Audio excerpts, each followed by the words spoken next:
Naoya Inoue is taking on Murodjon Akhmadaliev, a.k.a. I will refer to him as MJ, which I remember that was when HBO introduced him. That was his nickname. That's kind of what I call him.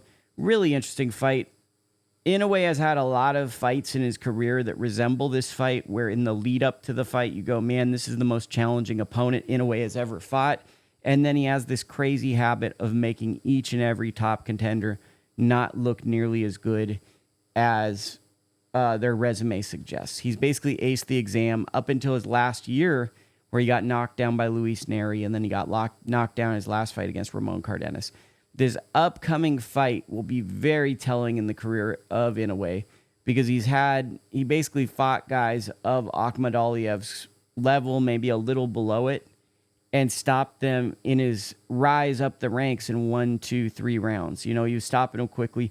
I don't expect that version of Inoue to show up. Inoue is, I think, slowing down. He takes risks to the point of fault, you know, to the point where it's not unheard of that he could get hit with a shot.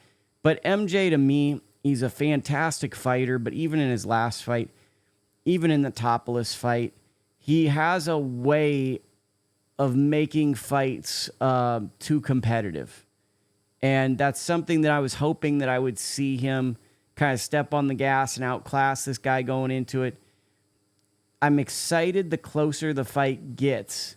But what history has told me about MJ is, even in his biggest win so far, which to me is Daniel Roman, he's struggled in that fight. And you could argue that Roman won the fight. It was a lot closer than a lot of people remember. A lot of people actually, maybe some people watching this weren't even watching boxing at the time that fight happened, which is a mind melter to me. But it's just, you know, time's going on. And even those fights now are kind of vintage fights, which are crazy, because to me, that's a new era of boxing type bout.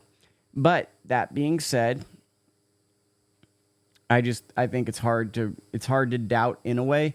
Inoue's obviously not having these fighter of the year type years anymore. But he's one of the best guys in this era, and you're gonna miss him when he's gone. You're gonna miss Inoue when he's gone, because you don't see a lot of guys that are fighting 2 to 3 times a year, trying their hardest to take on interesting opponents. So I think this is going to be a good one. It's just MJ's history of just squeaking by just worries me for this fight.